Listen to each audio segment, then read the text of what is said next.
And you know what else is crazy? People saying, oh, don't victim blame. She's not a victim. Guys, somebody, a white man with blue eyes and blonde hair comes to you and says, I am a millionaire. I am royalty. Then the next thing he says is, I need $6,000. Are we victim blaming or are we common sense pointing outing? Which one is it? Like, I feel like the internet loves to do all these like internet-y things like, oh, you don't understand.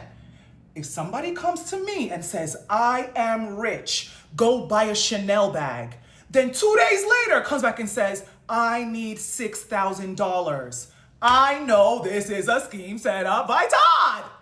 Hello? Mind you, this girl, she wasn't even like in her early 20s. If she was like in her late teens, early 20s, I could understand. Homegirl's in her late 30s. You work in real estate, which means you verify people's funds before they let them buy houses.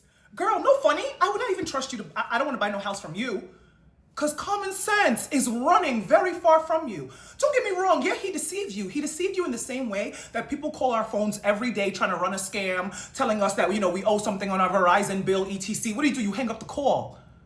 This wasn't that. And another thing, her allowing this man into her life. Guys, think about it really well, right? When your friend or your sister or your cousin gets a boyfriend, you don't go vetting him. You assume that your relative, your cousin, your whatever, did the work to vet him herself before she allowed him come into your family. So she cost her family all that money. Hello? Hello? What's not clicking? What's not clicking? Like, this isn't about no victim blaming.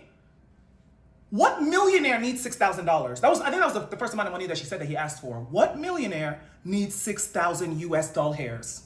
None.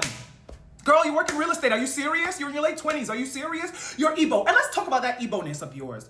You go to the village, which means you know. There's no Igbo person. First of all, going to the village is such an active thing to do. It's such an active process. You gotta get to Lagos. You gotta hire a bus or get on another plane. Get to your village. Go through. Your parents will tell you, don't greet that auntie. Don't let that person touch you. Don't pick up money from the floor. Don't eat that person's food. Like, it's such an active experience. Not something that you just do and then you just come back to Dallas and you don't know, like, you know the tease. You know a scam. You know to stay away from that cousin, but let that cousin close. You know the vibes. I'm Igbo. Stop playing.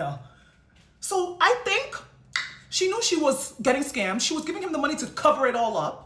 You know? And she liked the idea of him and this white man being together. She knew he was funny style. She didn't mind as long as he was on her arm.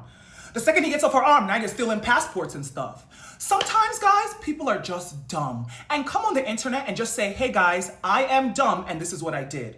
Because don't come up here telling me this guy, he overly scammed you. He was so manipulative. He was such a genius. No, he's not. There's no genius, millionaire that needs $6,000 from me. That's the first one. First. I'll say, wow. What's more proof? Proof that he's a millionaire or proof that he asked me for 6K? Are we catching the vibes? And another thing, her saying, oh, you know, I wanted to show him that I wasn't here for his money. What do you mean? If a man tells you he has money, you enjoying the money is not you using him. It's you enjoying the thing that he has. I got jokes. If somebody says, oh, Chi, I don't want you to think I'm with you because you're funny, then why else would you be with me? I got plenty of jokes. Come and get one. Like, you, like, really deconstruct why you did this, why you, Onyeka, Anika, why you did this to your family and friends. Deconstruct it. Because yeah, that man had a part to play, but girl, you had a bigger one. And that's why I always say, when you meet a man, when you're dealing with a man, tell yourself the story of how you guys met and how the relationship is going like a storybook. I've said this already. Don't leave out any details. Don't do ups and downs. Don't skip past. Say it the first day we did it, second day we did it. Because guess what? Once you start saying it to yourself, I'll even do you a better one. Record yourself while you're saying it. Then you can get to the tease of what's going on. Because a lot of people like to play victim instead of just saying, actually, I wasn't that much of a victim. What lady in her late 20s hears that a man is a millionaire, that you can fly all across Europe, but then in the same breath you need 6K?